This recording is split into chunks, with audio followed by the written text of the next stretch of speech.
bell tolls. The midnight hour is upon us. It's time once again for two internet strangers to discuss the good and evil of the horror genre. So sit back, relax, and enjoy the terror within the Hallow-Holics Anonymous podcast.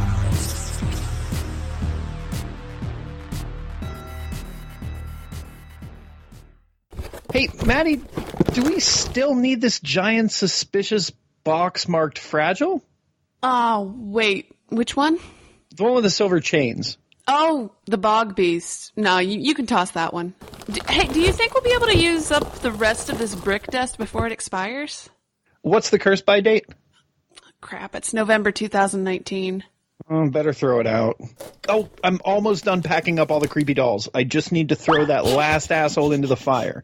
Once he gives his I'll come back speech, I think we'll be ready for the next studio. Thank God. It's incredible how many horrible monstrosities and seeds of destruction you sow in just one season of a podcast. Oh, right. Yeah, now that you mention it, we really should wrap it up with this season closer. Hi, I'm Maddie. And I'm Corey. And this is Hallow-Holics Anonymous, a show dedicated to all things horror and occasionally Halloween.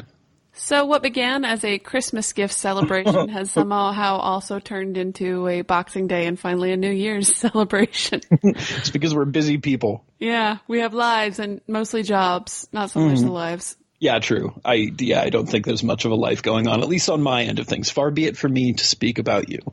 So we're going to be recording the first half of this episode one night, and then we'll be discussing the movies another night. So if there's some weird tone change or audio change, that's all on Corey.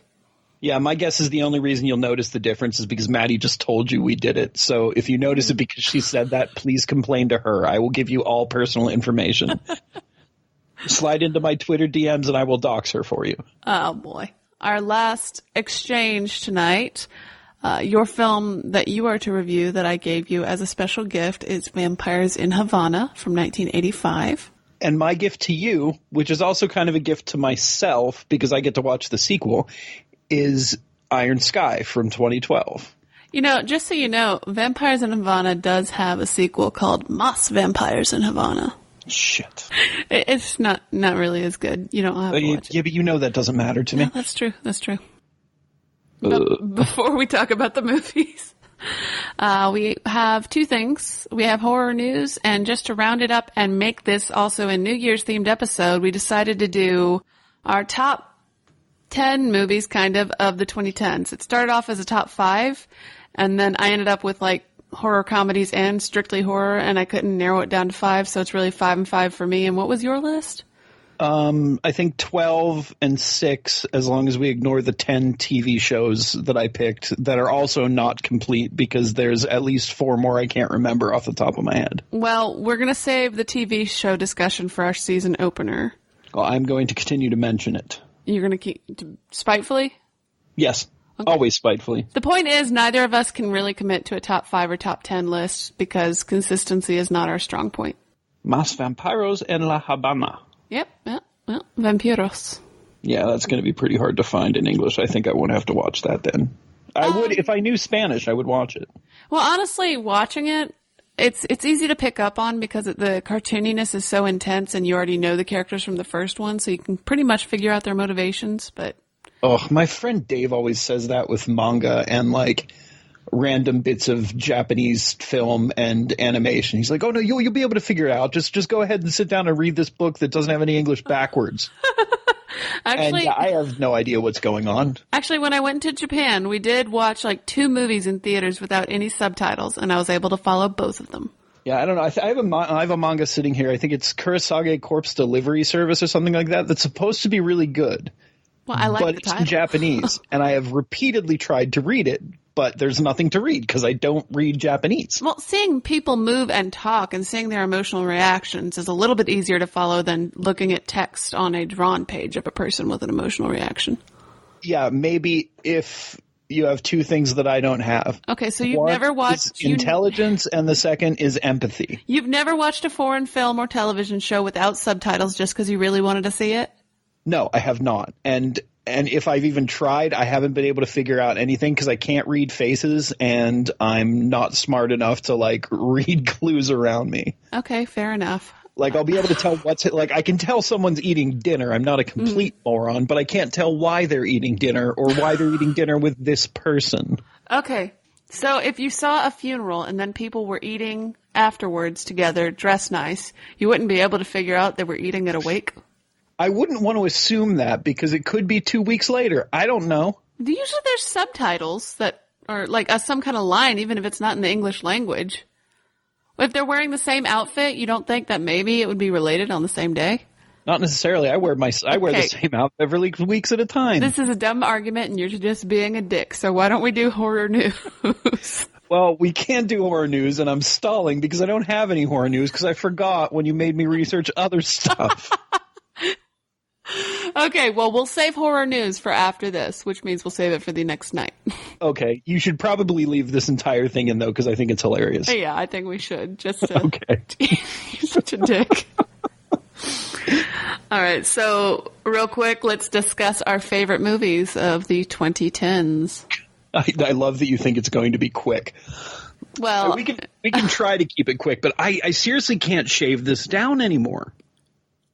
Well, then you... Oh, wait. You 13, don't... 14. Just because you pick certain movies doesn't mean... And you rank some higher doesn't mean that you don't still love those other movies. I know. It's just hard to pick. Oh my Actually, gosh. it's technically 14 movies, but one of them happened before the 2010s, but it's related to a movie that did happen in the 2010s. You can't use it for the 2010s then. But I have to mention it. You can so mention it, but sense. it can't be on your list. My point is it's going to take up time. Oh my gosh. Well, okay. Let's start with the horror comedies and keep it light first. All right. I'm wondering also, my favorite part about doing stuff like this with you is to see if we overlap and where we overlap. Yeah. I feel like we have to overlap in the horror comedy because there wasn't a whole bunch. Well, yeah, and we watch horror comedy all the time. Yeah. It's kind of our shtick, our niche. True, but I mean, we have vastly different tastes. We do, very much so. In the last decade, there hasn't been a lot, so I'm wondering if we've been, scraping the bottom of the same barrel. We'll see. Well, we overlapped with Todd and the Book of Pure Evil. We both loved that. That incorporated both of our styles.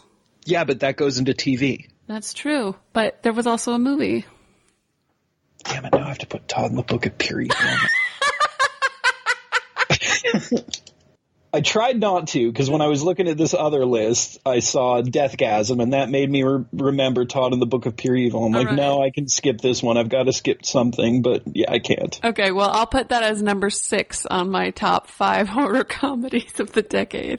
I'm starting from the bottom and working my way up to the best ones. Okay, see, I couldn't even rank mine. Everything I like was so good, I don't want to, Oh, I understand. I mean, I can probably have my least favorite, but I think everything else would be tied as my most favorite. But we'll see. Anyway. So do we want to trade movies back and forth talking about this, or just I list all mine, you list all yours?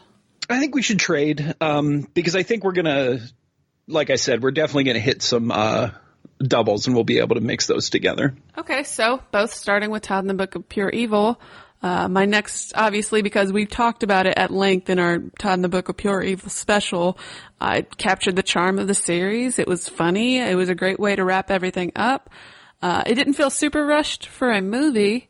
If it had been a season, it would have been super rushed, but I like that it felt like there was an episode in there with the guy with the exploding face, or the pimples, but then there was also a film element too with Hannah. Yeah, I was just super impressed that they managed to squish all of that into one thing and still have it be coherent, fun, and paced really well. Yeah, and I like that, Atticus was brought back and not trapped in hell or whatever, because I loved Atticus. Yeah, me too. And I like that they all got a good ending, you know? A good ending. Yeah. A good ending. I think we promised we wouldn't mention the ending. Yeah, but that's why I'm trying to stop myself. Yeah, exactly. Next one on my list is Grabbers. It's a British comedy horror, mostly about a cop who's kind of, a bit of an alcoholic. I don't recall if he's recovering or not or trying not to drink. But one night, these weird Cthulhu-like tentacles terrorize the town, and most of the town doesn't know about it. And the main cop and the girl he's working with figure out that the only thing to stop them is to be just super hammered because your blood alcohol level will repel them. So they have to keep the whole town trapped in this pub overnight, keep them unaware of the aliens, and keep them super wasted. I haven't seen that, and it's on Hulu, so I'm adding it to my list now. Oh, God. Sorry. What's your next? My next one is... Sorry, I can't do two things at once. All right, what's my least favorite? All right, I think my least favorite on my horror comedy list is probably, and again, this is the least favorite of my favorites, so I still love it, but I think my least favorite on this list is Cabin in the Woods. Okay. I can tried understand to keep it, why, yeah. Yeah, I tried to keep it as, like, cliche-less as possible. I was trying to avoid movies that everybody loved. Mm-hmm. Oh, yeah. But I had to put this there because, say what you will about it, it was pretty groundbreaking and pretty good at, like, turning the genre on its head. Groundbreaking is a bit much. Yeah, groundbreaking is okay. I'm gonna stay with turning the genre on its head a little bit. I mean, it was Joss Whedon taking all of his favorite elements of Buffy and smushing them into a movie without Buffy, but I get what you're saying there. Yeah, pretty much. Yeah. Luckily, I loved Buffy, so yeah, I win. Okay. My next movie at number 4 is Happy Death Day, the first one. I just love it. She's one of my favorite heroines ever. I love her sick of the shit attitude. I loved it in the sequel, which is kind of a sci-fi movie more than horror to me. Mm-hmm. But yeah, Happy Death Day was just, for me, it was a perfect movie. That was, of course, on my list as well, and I agree about the sequel. I liked it, but it definitely moves more towards sci-fi. Yeah, it's more like Sliders or Quantum Leap, maybe. But yeah. That was another thing I had trouble with on this list, separating science fiction from horror. Well, it's because so many things overlap into the genre. Horror expands into every other subgenre. Mm-hmm. Mm-hmm. Actually, maybe I can do this more in order from least to best. I think my next least favorite of my favorites would be Tusk. Okay. Yeah, I like the makeup and I like the costuming in that. Yeah, I'm a sucker for a movie that doesn't end happily, and that ended about as dark as a weird comedy about a dude getting turned into a walrus could end. Mm-hmm. Yeah, I find that upsetting. Yeah, me too, and that's why I like it so much. I get why people didn't dig it, especially Kevin Smith fans. Well, in a way, it's really more of a remake of... Have I seen that? I don't know. Have you seen... I don't think I've seen. I know of its existence, but I don't think I've. But that's not a dude turning a dude into a. Not a walrus, but a snake. Yeah. Oh, a dude turns a dude into a snake, and then he doesn't just turn himself. I'm getting it confused with that movie we did cover. No, he turns a dude into a snake, not himself. Oh, okay. Never mind then. Yeah, his assistant and his daughter's fiance. I'm sure they deserved it. No, not really. Well, I haven't seen it, so I can't. I'm sure they did. I just can't prove it yet. We'll put it that way. My next favorite horror comedy of the decade, something close to my heart, because not only do I love the song Betty Davis Eyes, I love the director who played Homer in Near Dark when he was a kid, and is also Jason Patric's brother, half-brother. I'm talking about The Final Girls, guys. I don't think I've seen The Final Girls. I've seen Final Girl. Gosh. No. But I don't think I've seen The Final Girls. Oh, it's great. I think it's called The Final Girls. Yeah, it's The Final Girls. Let me double check because I always get the titles mixed up. Yeah, I think that's actually why I watched The Final Girl instead, which was also a very good movie. I had it right. The Final Girls. Yes, that is directed by Todd Strauss-Schulson. It's about a bunch of teenagers getting sucked into a Friday the 13th film, basically. Oh, how did this one get past me? Oh, it's great. One of the characters knows all about this movie series, knows all about slasher films, and he says he knows how to protect them, but he just nerds out too much and kind of ruins a few things for them. And there's a great striptease scene where this girl is high on like Ritalin or Adderall or something, and they're trying to summon the bad guy out. So like She's My Cherry Pie plays, and it's such a funny movie. That reminds me a little bit of that one that was put on Shudder not too long ago with Allison Hannigan and the other dude from Joss Whedon stuff. Like, I Might Be the Killer or something like that. Have you watched that yet? I wasn't into that. I watched like the first 20 minutes and I just didn't. Final Girls is much better. Okay. I didn't think it was great, but I didn't think it was terrible. I'm definitely way more interested in Final Girls, though. Mm-hmm. Oh, I don't know if movie? Putting the word girls into an internet search is going to come up with anything near what I want. I wanted to watch that movie, but in my searching, I found The Final Girl instead. Oh, yeah, very different story. Yeah, I mean, you've seen Final Girl, though, right? Mm-hmm. It's really good. Yeah. And it's sort of the same, like... No, it's not the same at all, but, like, it's still a really good movie. So what's the next movie on your list, my friend? All right, so the next one on my list, these ones are all tied at number 1 at this point, but I'm going to start with One Cut of the Dead. Okay. Tell me about that one. One Cut of the Dead is, the first half is a zombie movie filmed in one cut. Like, it's just one follow shot. Okay, like Quarantine style? I don't know. Was Quarantine just one shot or was it found footage? Quarantine was found footage. There's another Spanish one that is one shot that is found footage as well. But this is just supposed to be one shot. So the idea is like the first half is like you watching this movie, and then the second half is the making of the movie, but the whole thing is just a movie. Huh. So it's not real. Like you're not watching the actual making of. You're watching a movie. Like it's a mockumentary, and it's so good. Is it really that good? Yeah, it's so good. Like not Corey good. It's like real person good. Oh, okay. Yeah, like it's like people love it. Like if you look it up, I'm not lying to you. People have really liked One Cut of the Dead. Oh no, yeah, and you know what? Both of us really love movies that people have probably resented watching if they've heard us like go on and on about how amazing they were. So yeah, I think we're both guilty of that. Yeah, but no, I think you'll enjoy this. Look past the fact that there are zombies in it. I think you'll enjoy the movie. Okay.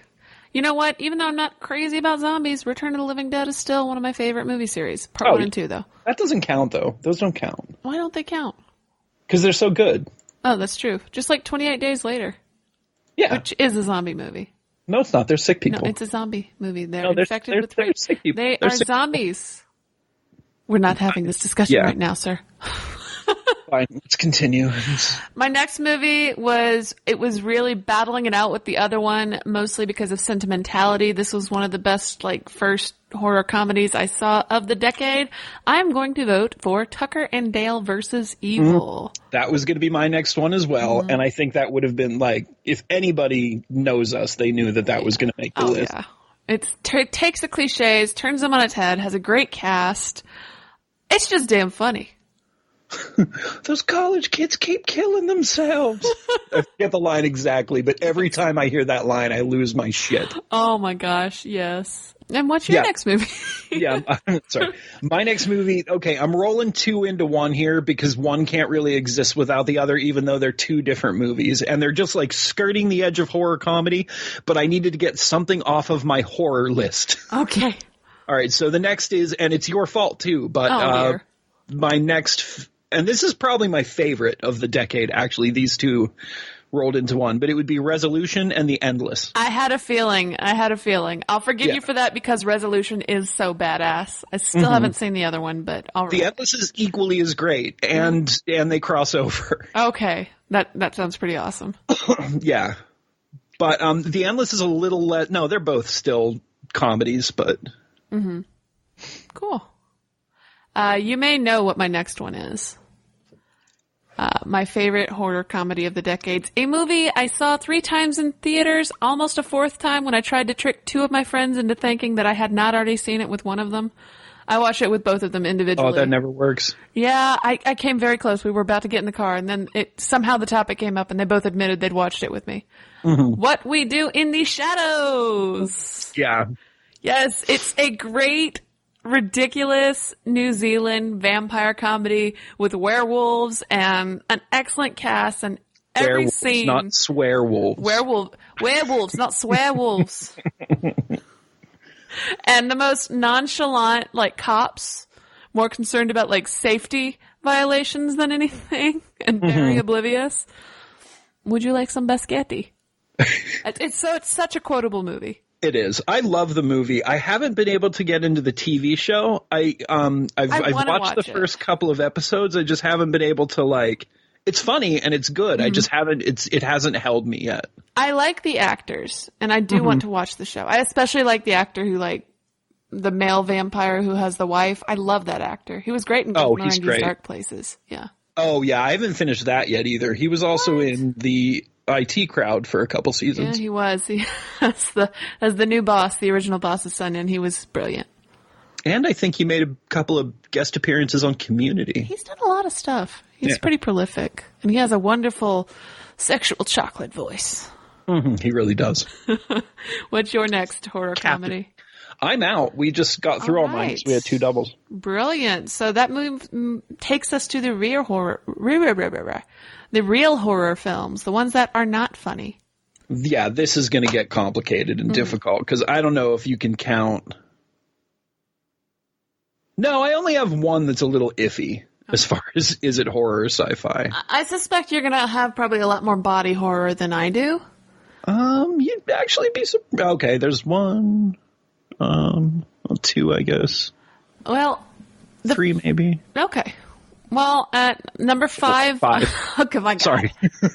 Number 5 on my list is I loved it for many reasons, not the least of which being it is an excellent sequel that erased all of the bad that had been done by and to that series with just some wonderful throwbacks, excellent kills, and an incredible twist at the end. That's going to be the new Jamie Lee Curtis Halloween. Yeah, you know what? That was on my list until I started writing my list down, and then I forgot to put it down. So technically my list is back up to 14, because that would have definitely been there too. Oh my gosh. So since you're at 14 and I'm at 5, you're going to have to rattle off like 2 movies for every one that I rattle off. Okay. I will say about Halloween that I am a little bit irritated that I don't think they needed to get rid of Halloween 2. I still I will stand by that until I die. Okay. I can see where you're coming from with there, but I also don't think it's absolutely terrible that they got rid of part 2. I think they're just fine getting rid of it. The main thing they erased was her being his sister. Yeah. I don't think it matters. I just liked it, and I liked the whole sister subplot. I didn't like where it went, but I liked it then. I think a lot of us kind of liked that sister subplot. But does Michael really need a motivation? No. Although it makes it... No, yeah, I guess he doesn't. Yeah. It makes it a little weirder that he fixates on... his sister? Jamie as just the one who got away without any sort of motivation beyond that. You know, it makes him less of an unstoppable killing machine and more of a dude that's sad that he let one get away. You know what I mean? Yeah. Okay. Fair enough. Yeah. But I also kind of like that too. Yeah. I don't need to this is not I'm not trying to start an argument. I really don't care. It's still a great movie both ways. You know? All right. So what are your 2 movies that you're going to start with? All right. So we'll start off light. I'm gonna put Unfriended on here. I really liked Unfriended. That was an excellent movie. It's not in my top 5 because there's a lot, but that one was a really good one, and I loved how it played with the format. It's in my top 14. I haven't seen the sequel yet, but I really, really dug what it did. I thought that movie was going to be the worst movie we'd have watched on our entire however long our run has been, and it turned out to be I love being that surprised, and it really did. And it made me realize, I'm reminded of this several times when I watch a movie I think is going to suck, usually a newer movie. It reminded me of how gatekeepery we can be as horror fans, and not just me and you, but kind of the whole community sometimes. Oh, for sure. Actually, most of the communities I'm involved in are so gatekeepery, and it annoys the hell out of me. Yeah. But yeah, that one was definitely a pleasant surprise. Agreed. So I think next, and this is another twofer, but the first one was 2009, so it doesn't count. We've talked about this before. I still really want you to watch it, but we've got to watch the first one to get to this, and this is The Woman. Okay. There's this movie called The Offspring. It was about people fighting a flesh-eating family in the woods or whatever. Okay. Pretty standard slasher stuff, if I remember. I haven't seen it in a minute. But The Woman is about I think she was either the matriarch or the only survivor of the family of the first one. the feral evil family. She's found and taken to this dude's basement. Like the father of this family takes her and like locks her in the basement, and just it starts to get more and more evil and horrible about what he's doing to her. So not only is it sort of this like karmic thing about her getting punished for the events of the last movie, but it's also about like this normal family and the facade and what happens when it cracks and all the like terrible, terrible stuff that happens behind closed doors in some of these like idyllic suburban like houses. It sounds interesting, but it also sounds like it could be a little intense for me, for my taste. It's I'd have to watch it again to remember, but I'm pretty sure it is it's a little triggery. Because I hate movies like Funny Games. I hated Funny Games. Yeah. Okay. If Funny Games is your line, this may just barely cross it. Okay. Well, next time I list, even though I said I'm not really big on body horror or slashers, I'm already like the second thing on my list here at number 4 is another slasher, but I just loved how it kind of played with who you thought the protagonist was, and that's going to be No One Lives. I don't think I've seen that either. Okay, so there is a couple, they're kind of quiet, they're going to a restaurant, and then there's another group of people who decide that for whatever reason, they want to, I think, steal their car or something. I don't quite remember. But they end up holding this woman hostage who is in their trunk.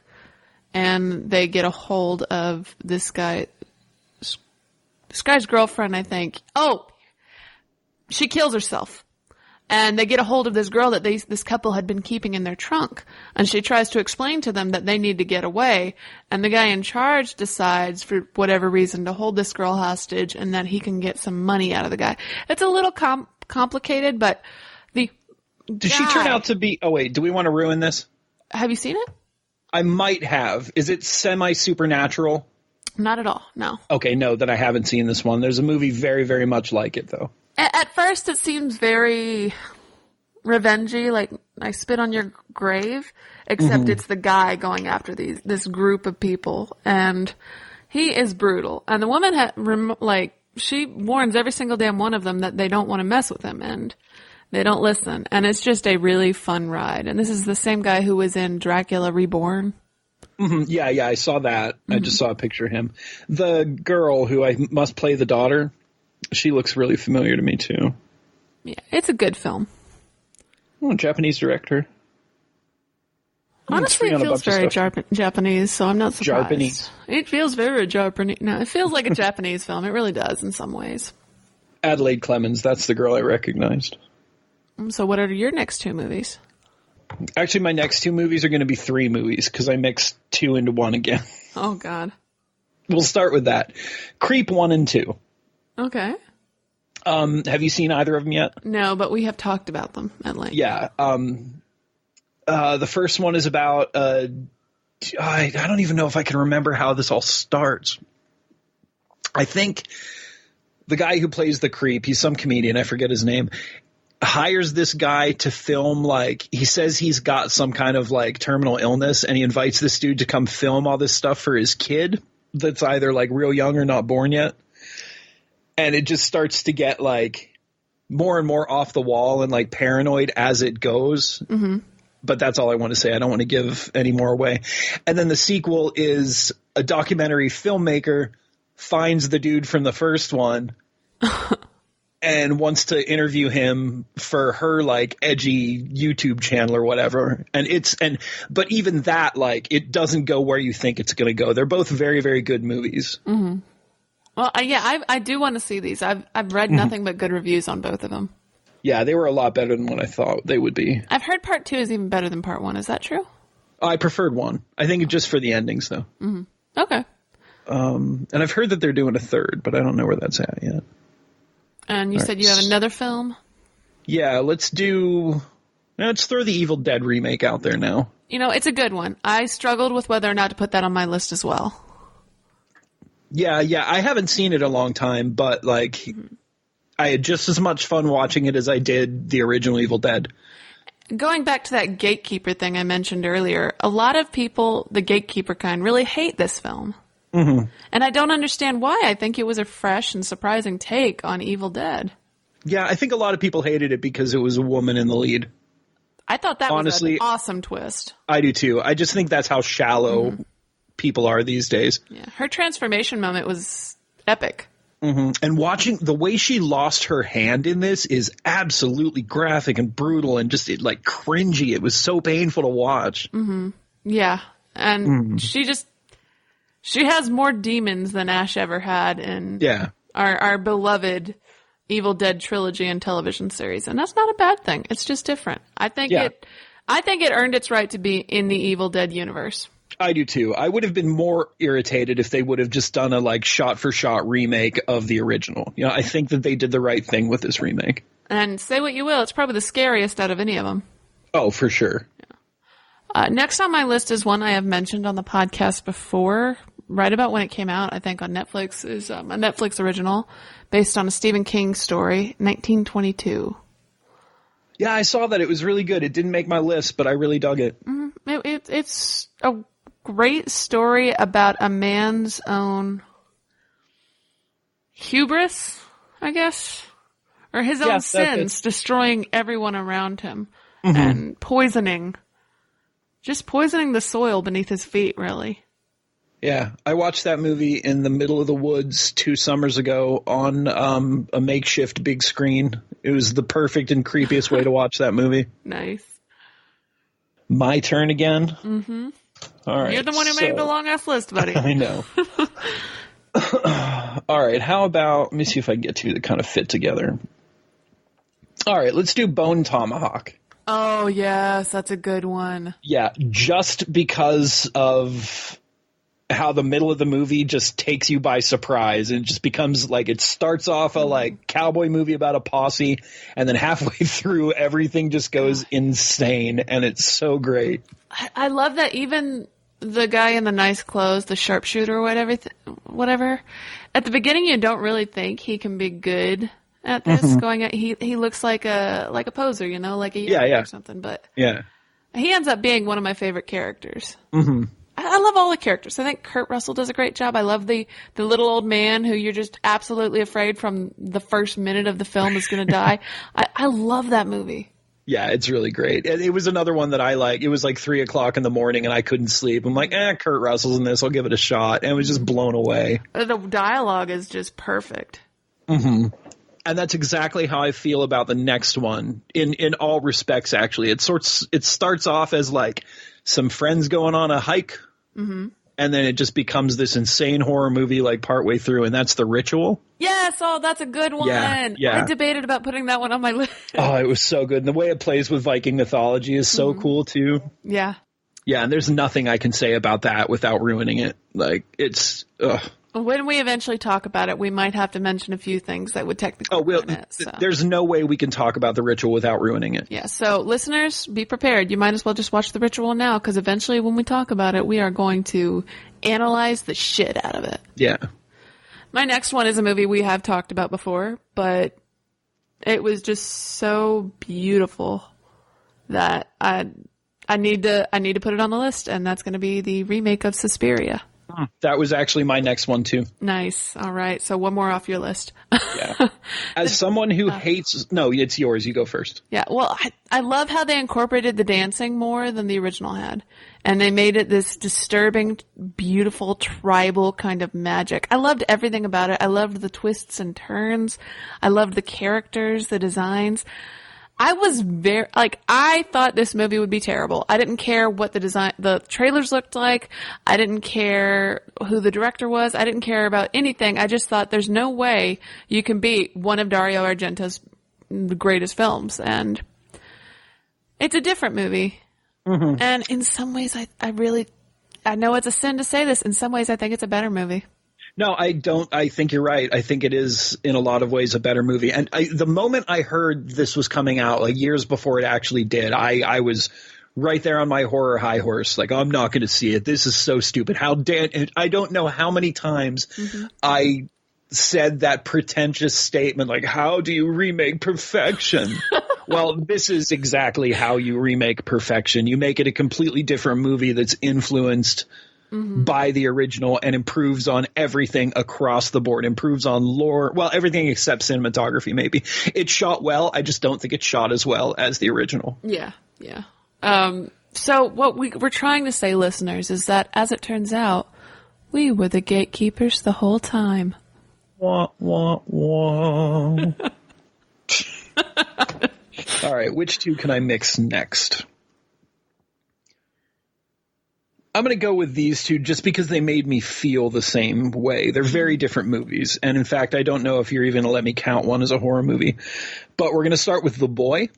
I enjoyed The Boy. Wait, which one are we talking about? The one with the doll? No, the one with the kid in the middle of nowhere in the hotel with, what's his name? Oh, okay. The dude from The Office. Okay. What's his name? I don't remember. You've seen the... I don't think I've seen that, no. I have to figure out. Rainn Wilson. Yeah. Okay. It's about this kid who's he lives with his dad in this motel in the middle of nowhere, and they're just trying to keep it together. And it's sort of about this little kid's kind of coming of age descent into madness. That might pair well with The Reflecting Skin.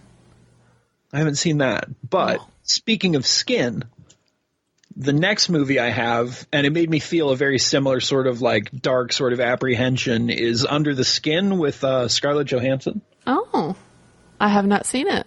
Well, Scarlett Johansson plays an alien that, like, I don't know if they're part of an invasion or what, but they eat people, but they do it in this way. They kind of like lure people into this surreal, like, it might not even be a real room. This whole thing might be like psychedelic venom that the aliens have or something, but they like walk into this room and she disrobes and is walking backwards while the other guy's walking towards her and like slowly sinking into this pool that is the entire room.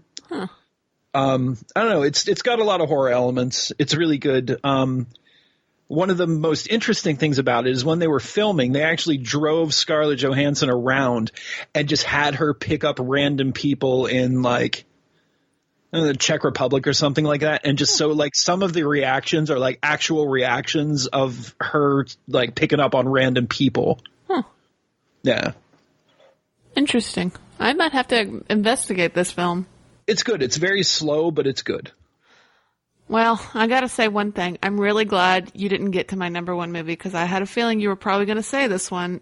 Out of all of these, this is the one that actually made me cry.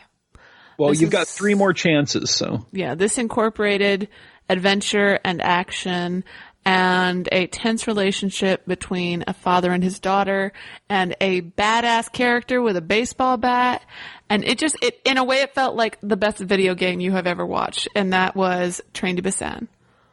I was going to put Train to Busan on here, but One Cut of the Dead trumped it. Well, yeah. And kicked it off my list entirely. When she started singing that Aloha song, I lost it. It didn't make me as sad as I expected it to. I thought it was great and definitely a moving movie, but it didn't like tear me up like it did everyone else I knew. Well, I even felt bad for that one character who's a total douche the whole time as you saw him losing himself and turning. Cause that's an interesting thing they do with the zombies in this. If you get to see it happen is, especially with one character in particular, is that they don't just go all at once. They still talk for a while and it's just their eyes change before they finally like go full on zombie. Yeah, that was cool. And that was my list. What's the rest of your list? Oh, that's your whole list. I did still 5 got and 3 5. more. All right, so I guess my top 3 maybe. Let's go with The Devil's Candy next. Ethan Embry plays a metalhead painter, which is sort of a reach for him, but he plays it well.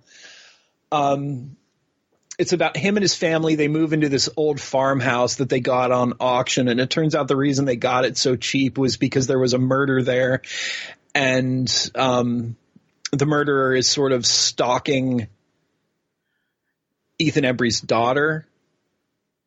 And Ethan goes into these trances and like paints what the killer's thinking, and it's all like it's like metal-ish, but not like it doesn't like overdo the metal, you know what I mean? It's not like a heavy metal movie. It just happens to have people that are into the scene. I don't know. It's good. Okay. I'd watch it. And the dude who plays the antagonist is that guy who's got the weird eyes that move back and forth real fast, the big guy. Okay, that tells me nothing. Yeah, let me look him up. As soon as I don't know if you'll recognize his name, but if you saw a picture, you'd know exactly who he is. It's not our guy from, he's not the guy that we like from like the original Hills Have Eyes and all that, is he? No, not him. The guy I had lunch with that time, no. Yeah. Pruitt Taylor Vince. Oh, I'm going to have to look him up real quick. Yeah, I mean, as soon as you see him, you'll recognize. He's been a character actor in everything. Oh, Pruitt Taylor Vince. Yeah, I like that guy. Okay, cool.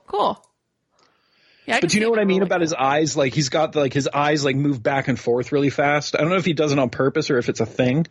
He might have a tic. It's a mild one though. Yeah. Yeah, Pruitt Taylor Vince. He's pretty funny. Okay, what's your next one? What's your last movie? I have two more. Oh, so really you had... No, that's Devil's Candy still. Okay, what are your last two? These two kind of these are my two favorite of the 2010s for sure. Mm-hmm. One we just talked about, which is A Dark Song. Okay. Yeah. I think we did that. Didn't we do that? I'm not sure if we discussed it or not. That's the one about the two that lock themselves in the mansion and they do the entire movie is a ritual. You have recommended it, but we have not discussed it at length. Oh, okay. I must have watched it instead of watching a movie I was supposed to for the show one night and got confused. Yeah, so A Dark Song is these two people. One dude is like an expert in magic and all this stuff, and they go to this. They rent out this mansion for like a year because the ritual is going to take forever, and they do this like step by step.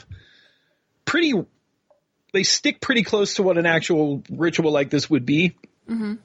And it's just all about like them over months, like trying to summon what they need to summon. I don't want to give anything away. Mm-hmm.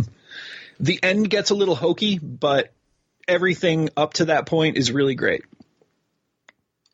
And I recommend it. Okay. And what is your number one movie of the decade? The Void. Okay. Yeah, that's a good one. Yeah. Very Carpenter. A lot of these are pretty retro. In fact, most of them are pretty retro in the way that's my favorite thing about this decade is everything went back to the 80s. Mm-hmm. And this is sort of the king of the retro horrors as far as I'm concerned. It's got like Lovecraft in there. There's some good slasher aspects, some mystery stuff. It's just a very dark, awesome movie. Mm-hmm. I'd say a little more Clive Barker than Lovecraft. No, I mean, the end is a lot more Lovecraftian than it is Clive Barker. We're going to agree to disagree here. No, because I know both of them really well, and there's no disagreement there. Okay, just because a dude doesn't have skin on doesn't mean the whole movie is a Clive Barker movie. You know what I mean? Like, it definitely, like, once you get out of that into, like, the cosmic weirdness of the whole thing, like, it just goes way beyond anything that Hack could think of. I think it's a combination, but I think the element of transformation with him leans more towards Clive Barker than Lovecraft because you can still witness his terror without being completely consumed by madness or destroyed by seeing what he is. I think you need to watch the end of that movie again. Okay, then. But we can end it there until you do. I think that's everything. Except for my TV, but we're not allowed to talk about the TV yet. No, not at all. 1, 2, 3, 4, 5, 6, 7, 8, 9, 10. 11 on TV. 11 on TV, my gosh. I haven't even made my TV list because we hadn't planned on doing a TV one until apparently you made the TV list. Well, I started thinking about it, and I didn't expect to do it today, but I figured I'd make it just in case. We will use that for our season opener, my friend. I'm still thinking of more, too. And we're back. For you listeners, through the magic of audio editing, it seems like we were never gone. That's true. And here we are again. That makes sense because we haven't gone anywhere. Haven't we? I'm still wearing the same clothes, if that counts. Oh, yeah. Okay, yeah, you're always wearing the same clothes. That's true. You're a... I don't even know what to say about that. Anyway, okay, let's start with vampires in Havana. Or, as Corey would say...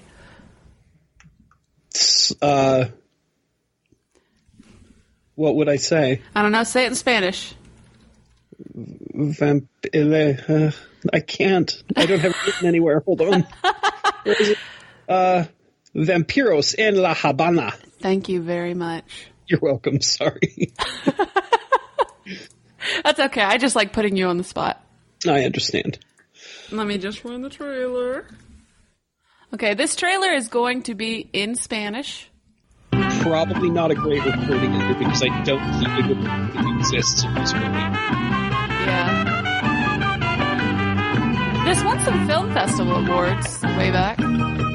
This looks about as good as it did on Amazon, so it just must be her.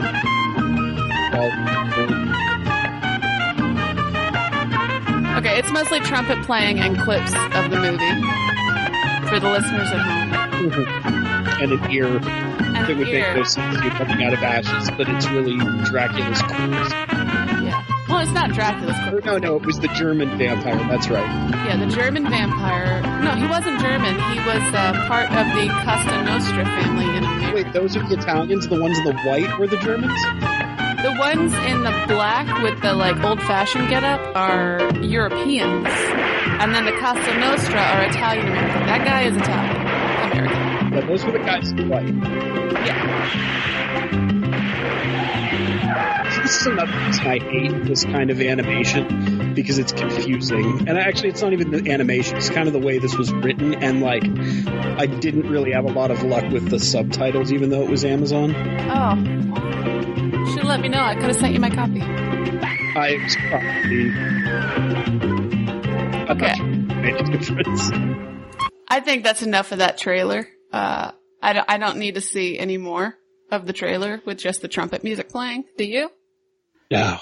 All right, let's see if I can get this right then. So there are a bunch of different factions of vampires because, well, I mean, there's more because in the radio show, it shows all these other ones. Oh, yeah. Well, no, those aren't factions. Those are just different vampires. Just racial stereotypes from all around the world. From all around the world. Cuba is very tolerant of their racial stereotypes. Mm-hmm. All-encompassing.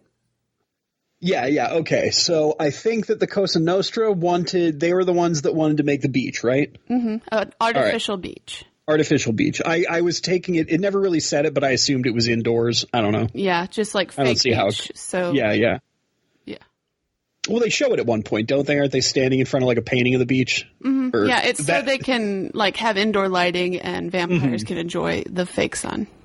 Yeah, that painting of the beach didn't really translate well because the whole thing's a cartoon. Mm-hmm. So it looked the same as the beach did. I was a little confused there. And then you have the European vampires, which I thought were German vampires. They're a combination. And, yeah. I mean, there are Germans in Europe, so that counts. There's even a British one. Yeah, that's true. Well, anyway, they want... I haven't even said what they want yet. So there's this formula called Vampisol. And Vampisol, you drink it, you get to go out in the sun. So you can go hunt during the day. That was the big selling point to the vampires. And the guy who created it, Dracula's son, his name is Von Dracula in this, wanted to give it away for free, like any good vampire would. But... any good socialist vampire would. Mm-hmm. There's a whole lot of that in here, too. The tyrants, police, and all that is pretty great.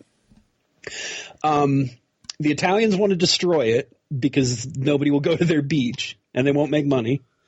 And the Europeans want it so they can sell it. They don't think it should be given away for free. They want to make money off of it. Mm-hmm.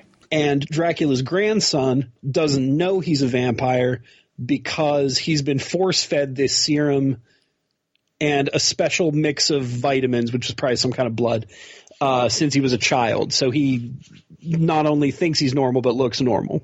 Mm-hmm. And the rest, there's a heist for some reason that I really couldn't understand. It's not really a heist. These are actually part of the resistance during they were the 1930s in Cuba. Okay, yeah, I got that. I knew they were the revolutionaries, but I thought I saw what are those things called? safe.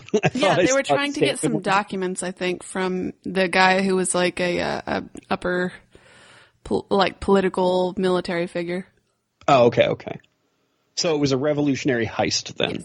Mm-hmm. A revolutionary heist. Yes. So this whole movie is a wacky adventure of let's get the formula, let's destroy the formula, let's sell the formula, let's take the formula, let's burn up in the sun. Let's share the formula. Let's share the formula, which is, of course, this being a communist film, that's what won out. Mm-hmm. Which is good. It was the right thing to win out, I think. I like the overall message of this movie, but I did, and I get it. Cuba is different from us. No, I just want to say this real quick. I do agree with you that it's wildly racist, and I wouldn't recommend that element of the film. Yeah. I mean, the portrayal of some of the black characters especially bothered me. Like, I nearly shut it off. I had to keep reminding myself that everybody in this movie is a caricature of something, even Cubans, but it did bother me quite a bit.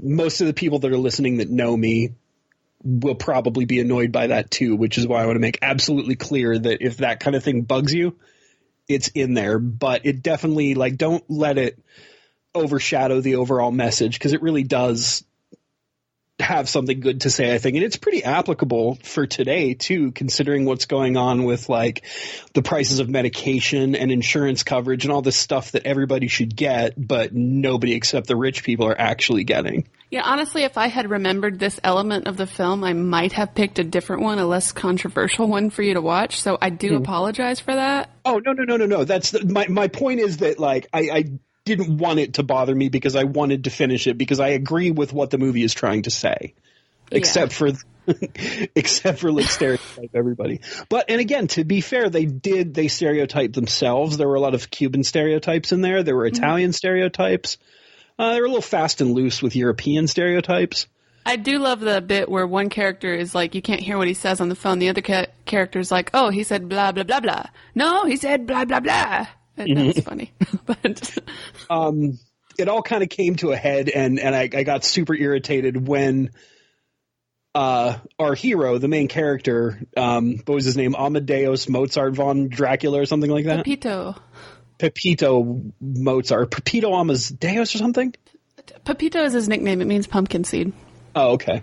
Anyway, he jumps in the car with his black friend driving, and it came up on my screen as The Place Niger, but I'm pretty sure that's not what he was being called. So that was a little difficult. Politically correct and incorrect subtitles. Yeah. And that's the reason I'm letting that go a little bit, is because I don't know if these subtitles are right, and I don't speak Spanish, so I'm just going to go with that. I must have had better subtitles than you on mine. I'd be curious to find out. Yeah, because mine is the it's a pan and scan from the original VHS. Oh, okay. Well, this one, like, it's on Amazon. I rented it, all fair and square and legal. Like, it's just, it seemed like sometimes it was just missing big chunks of dialogue. That's weird. Yeah, it was very strange. I mean, I'm no stranger to bad subtitles. It's usually my fault, though, and not Amazon's. Well, I was really fond of this movie, and I wanted to recommend it because it was the first, I guess, grown-up animated film I had ever seen, like, even before Heavy Metal. So for me, it held a special place in my heart because of nostalgia. Oh, and I totally get that. Like, I feel bad that I'm being such a... Oh, you're fine. Like, I'm sticking on the racial aspect of this, but it did bother me. Well, the further we distance ourselves from that kind of... those choices we've made in film, because it's not like Cuba is the only country that's made wildly racist cinema. I think America has been very good at that. Yeah. It's harder to socially place yourself in a position where you can say, okay, I understand this. My grandparents are wildly racist, so of course they would draw something like this. Mm-hmm. You know what I mean? Yeah, no, I totally know what you mean. Yeah. And I mean, we'll get into it, because you were right earlier when we were off recording talking. Mine can be accused of the same thing. I think in a little more, well, we'll get to it though. Mm-hmm. What else do I have to say about this? I don't know. It's very communist. We talked about that. I tried to look up the director, but I didn't have as much time as I wanted to. Okay, so Juan Padron, he's a highly influential animator, director, producer in Cuba. He has been in the business for decades. He's still working today. I was just going to say, still working. He's 72 years old. He just won an award in 2008. Yeah, 72. Yeah, it's insane. This was not his most famous work. Actually, he did a series. I forget what it's called, but it was about a sort of revolutionary character during, I think, Spain's occupation. He's basically like the Jim Davis, if Jim Davis were writing political commentary of Cuba. Mm-hmm. And Jim Davis did Garfield, by the way, guys. I should hope our listeners know that. Yeah. Mostly these days he works with some commercials. He does tours. He does seminars. He's just a major animator, and especially during a time when Cuba's pretty broke. And in this time, in the early 1980s, their animation industry was even wildly smaller, even more difficult to produce with. And he did a lot with very little. So I've always kind of respected that. Mm-hmm. And yeah, now when you put it that way, that actually makes this the style a little more appealing to me. Mm-hmm. The fact that they don't have much to work with, and that's what they ended up coming out with. Because it's very stylized. It works. I've never been able to get down with that like super simple sort of animation. Mm-hmm. I can look at it in comics, and I can look at it in comic strips, especially. It's just harder for me to see it in movement. I think very few animators can do such wildly stylized stuff and pull it off well. I think probably one of the best examples of that is Plimpton, George Plimpton. Oh, George Plimpton's great. The guy is a machine. Yeah, I actually, when I saw his stuff when I was a kid, I Married a Strange Person, I think is one of his. I saw that when I was in high school, and I went into him like, I'm going to hate this. I hate this style of animation. But the way he uses it and the weird stuff he does just blew my mind at the time. Probably still would. It's been a while since I've seen it. Oh, gosh. I think the first thing I saw of his was when I was like 7 or 8. It was that VHS tape of Bambi Meets Godzilla. And it's like a collection of shorts. That was him. Yeah. Yeah. He's done so many cool things. Yeah, that would have been the first Plimpton I saw too, because it was I think it was Godzilla 1989 that short was in the beginning of that. Netflix did some really cool specials on him, and they featured one of his best, in my opinion, films. I want to say it's called The Idiot or Angels or Idiots or something, but it's about a guy who's kind of a jerk, and he kills a butterfly at a bar. He's like a drunk. He's mean. He's angry. And then he sprouts angel wings, and he tries to get rid of them in every way possible. And he gradually actually becomes a good person through the process. And the whole film, like most of Plimpton's work, is completely without dialogue. Oh, nice. I don't think I've seen that one. Yeah, it's very good. I'd also recommend Cheatin', but that one's a bit more, you got to be a big Plimpton fan to get through that one because it's very long and very silent.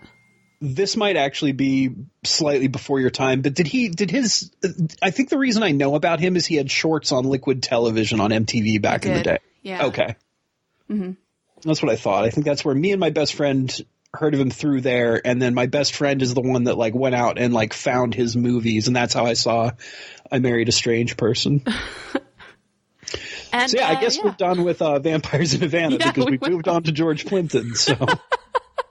Maybe we should talk about him someday. Some of his stuff is dark enough to... Oh, his stuff is disturbing as hell. We could definitely look that in. Have you seen the one where the guy's skating and he like trips or the skates break and slowly as he slides down the sidewalk, his like legs and body get, he just starts to grind himself down. Yeah, yeah. Oh, gosh. That one's intense. Mm-hmm. Tom Green sort of stole that for a scene in Freddy Got Fingered. Oh, gosh, that movie. We're going to have to do something about that eventually. I love that movie. I would love to sit here and argue about it with you. You know, my problem with Tom Green is I don't like how he treats his family in his old reality show. Yeah, see, that's why I love him. Yeah. But I loved that, oh gosh, the one where the guy had to steal all that money. Stealing Harvard. Oh, yeah. So it's funny that Tom Green has been actually naturally worked into this because he is in the sequel to your movie. Oh, gosh. Iron Sky, The Coming Race. That is funny. Yeah. But we should probably talk about Iron Sky. Only moments ago, New York has come under attack. Witnesses claim to have seen hundreds of UFOs. It's opening fire! Oh my God! I'm so sorry I made you watch this.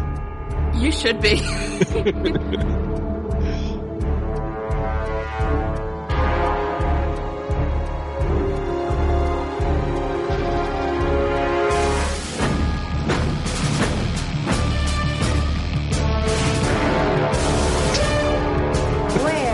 From.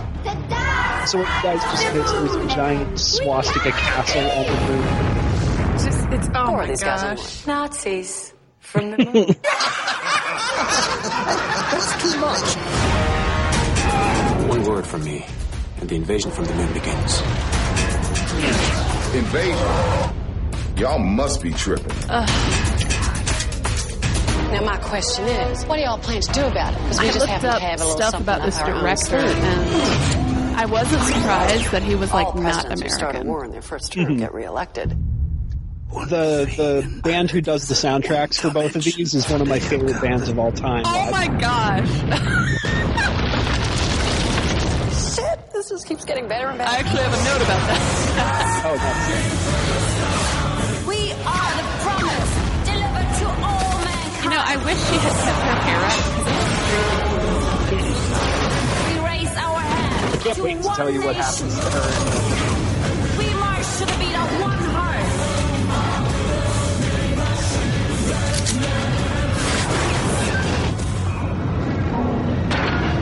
The world is sick, and we are the doctors.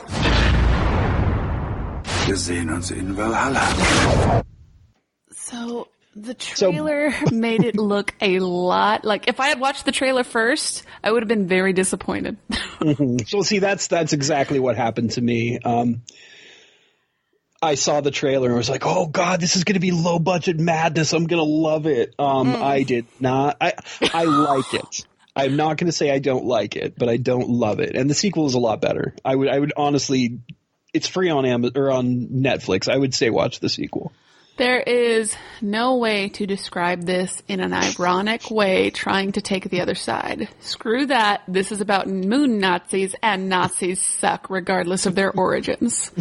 Just when we thought we'd dealt with them, the Third Reich flees to the dark side of the moon long before Pink Floyd could make any biting commentary on it.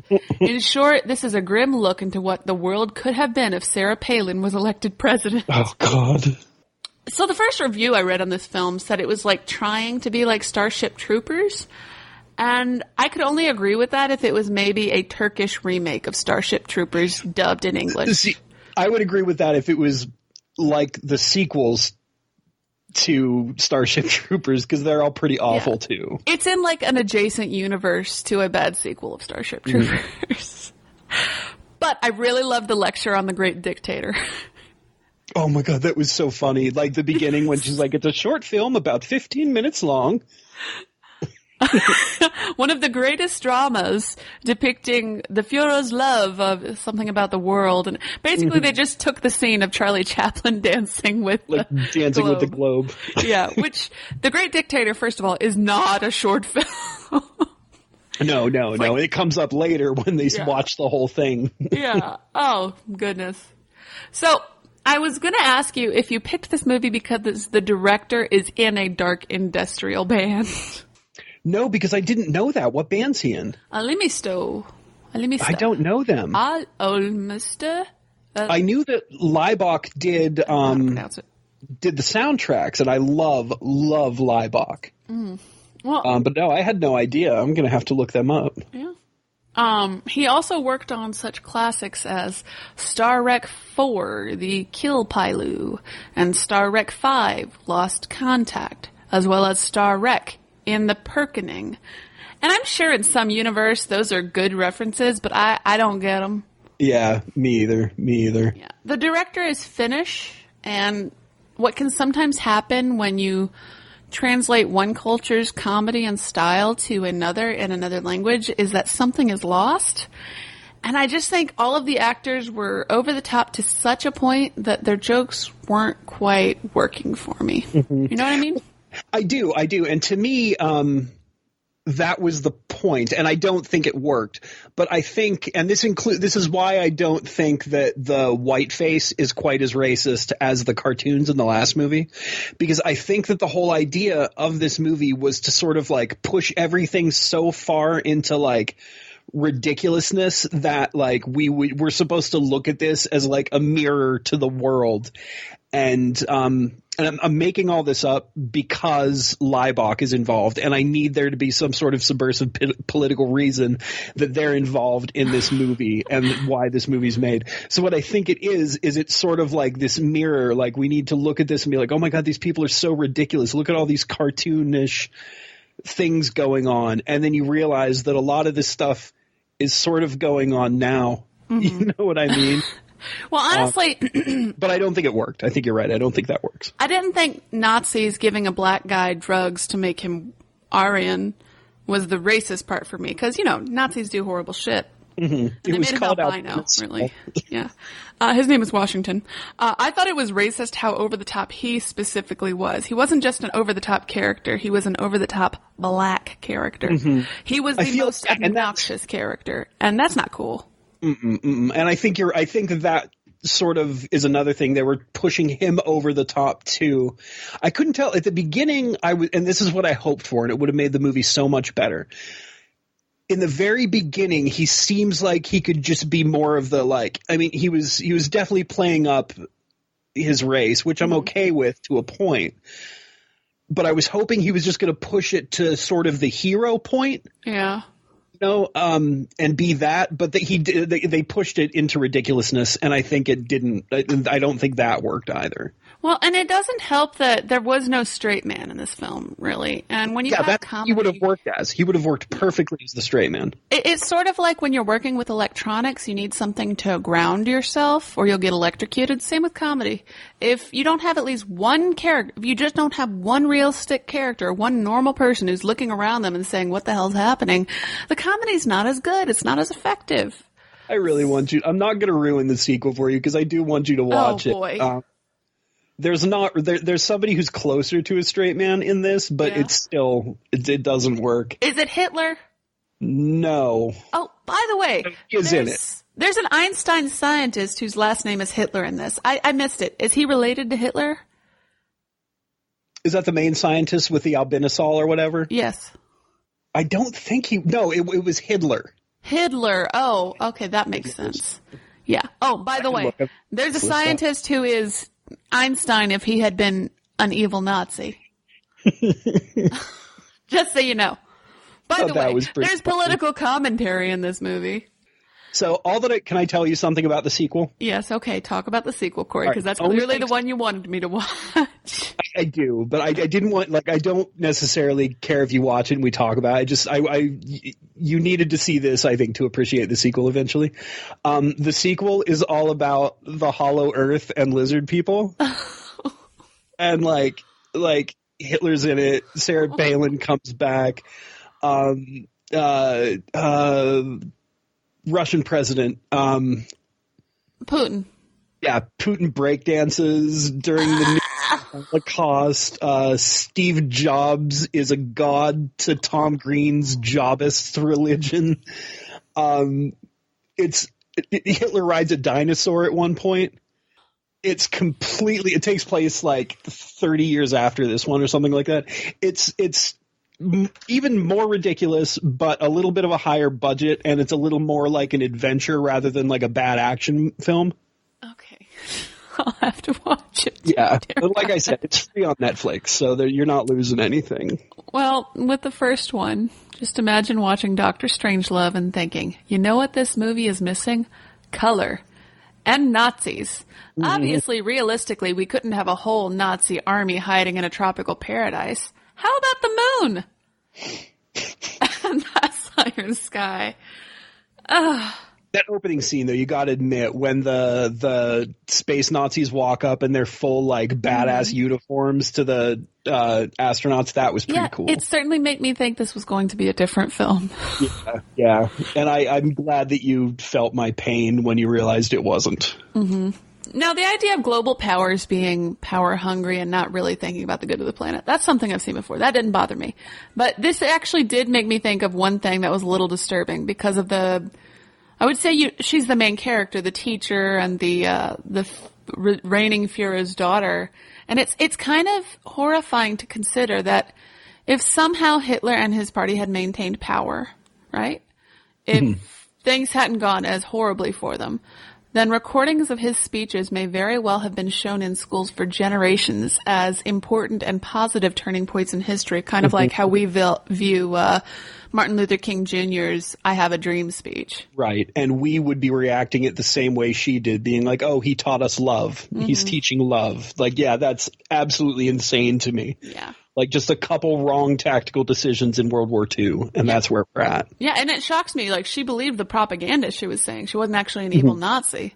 Yeah, yeah. And that was that was something I did like about this. As soon as she was shown the truth in the form of the entire dictator film, she realized she was wrong. And you don't often see that turnaround when someone's faced with fact. So it was kind of nice to see it there. I would like to have seen more of her realizing the world was much different, you know? I feel like we didn't get enough time to see that change in her. But that would be a smarter movie. Yeah, that would be much smarter. And the political commentary in this film is like a Punch from Punch and Judy puppet just beating you over the head. And so it didn't have the subtlety that would require. Yeah. Which is another crazy thing about the sequel is it doesn't touch – I'm not going to go into it because, again, you've got to watch it. But it doesn't touch on as much of now as you'd think it would. You know, it doesn't really talk about the political climate. You know? Well, we're at the point where SNL skits are basically documentaries, so. Yeah, you're not wrong. I mean, really. That was Iron Sky for me. Do you have anything else to say about it? Nope, I don't. Okay. Well, I guess, guys, if you trust Corey's opinion, watch Iron Sky 1, but only so you can appreciate Part 2. I do have a couple of small pieces of news. Oh, news. Well, yes. I'm a little belated, but I'm happy to have some news. Let's go. News.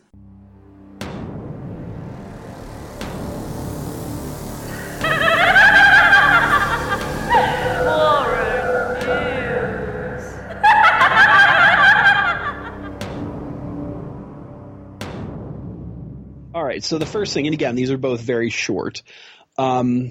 Where did it go? There it is. Apparently, Bruce Campbell tweeted that Evil Dead is going to be on Netflix starting January 10th. So everybody prepare to watch that for the 70th time.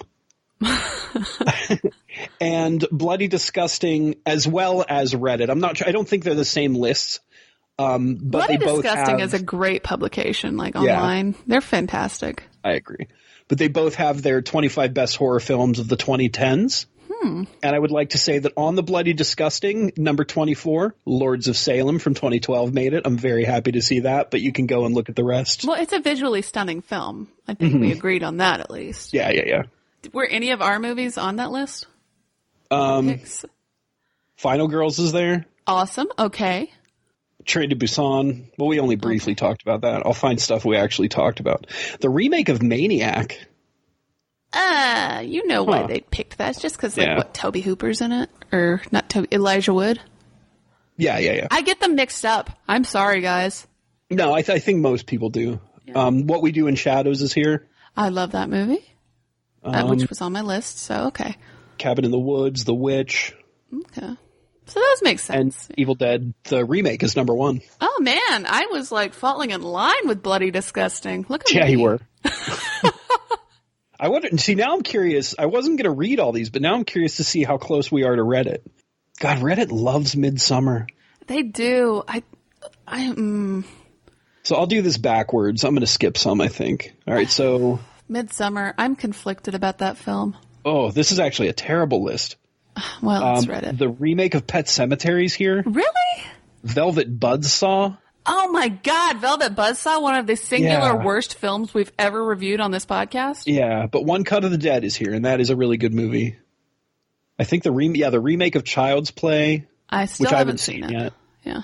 Parasite, I've been hearing good things about that. Parasite's good, but it's not a horror film. Anyone who describes it as a horror film No, it's a dark comedy at best. It's a drama. It's not a horror film. Okay. Happy Death Day to You is here. Good. It Chapter 2, but not It Chapter 1. And I thought 1 was better, personally. Me too. Dr. Sleep, which I loved. I'm not sure if you saw it yet. I still haven't seen it. Ready or Not's number 4, and that movie was fantastic. I still need to see that. Dude, I love the actress. It's so good. Like, once you get to the end, it just goes bonkers. Like, it's so stupid. It's just stupid fun. Like, I love that movie. And then the top 3, Lighthouse, Us, and Midsommar. Ooh, Lighthouse, really? Mm-hmm. Well, I've seen Midsommar, but I haven't seen The Lighthouse or Us. It's a visually unique movie. Mm-hmm. It's a unique film. That's the best word I can use to describe it. It's very unique. I feel like it's going to be one of those movies where all the actors talk like they're bored. No. Actually, they're very characterized. They're very. Okay. I mean, the way their performances are flawless. Their performances are the best thing about the film. Oh, okay. It's just it's gross. The movie's gross. Okay, it's icky. I figured it would be. If you want to get my full opinions, guys, on The Lighthouse, you should check out my Pop Cult Nest guest. You should check out my appearance on Pop Cult Net. That I couldn't be in because stupid Lighthouse didn't play anywhere near me. Well, that's your problem, Corey. And actually, it's probably for the best because that means you didn't have to take a weird shower and a wire brush to scrape your skin to make yourself feel clean again. Yeah. Well, now that I have a car that can drive 3 hours round trip without costing me $40, I can go see better movies further away. That's good. What are we talking about next week? Next week we're doing Final Girl and Final Girls. Final Girl and The Final Girls. I would like to see how I don't confuse myself. Oh, I think we're both going to confuse ourselves. It's going to turn into a patter song. I think you're right. The Final Girls is, of course, my choice because when I found out Corey hadn't seen it, I was horrified. I loved it, by the way. I watched it right after we finished recording the first half. I was so good. Oh, I can't wait to talk about it. It's such a perfect movie. I was surprised. Yeah, we'll talk about it later. Yeah, we have to save it. We have to save it, guys. But in the meantime, to tide yourselves over, you can check us out at Hallow-Holic.blogspot.com or Hallow-Holic.wordpress.com. You can tweet at us at Nowhere23 or by searching the Twitterverse for Hallow-Holics. I still have that copy of Victor Crowley burning a hole in my pocket. If anybody wants it, just tell us what movies you want to see. I still don't understand why you're keeping it in your pocket. I like to have it with me at all times. You can email us at hallowholics@outlook.com. Email us anything. Send us a picture of a nice painting you made or a poem or tell us why The Lighthouse got you excited. Corey will read that one. Yes, I will. It'll be great. So the man behind me is in full space Nazi regalia telling me he's going to take me to the moon. And I don't think he's going to give me a suit unless I tell you to go search for us at podpedia.org by looking for our portal, HHA. Now, is he wearing a gas mask? Yes. A space gas mask. Oh, space gas mask. Oh, he means business then. Yes. Seems to be the same as a normal gas mask, just able to be used in space. Well, we've just got the studio cleaned up, but I just found this shoebox, and it says don't open, but it's doesn't have any locks or anything on it. Do you remember what this is? Probably my finger collection. Oh, well, I'm going to check real quick before we... Oh, God, no! Ah!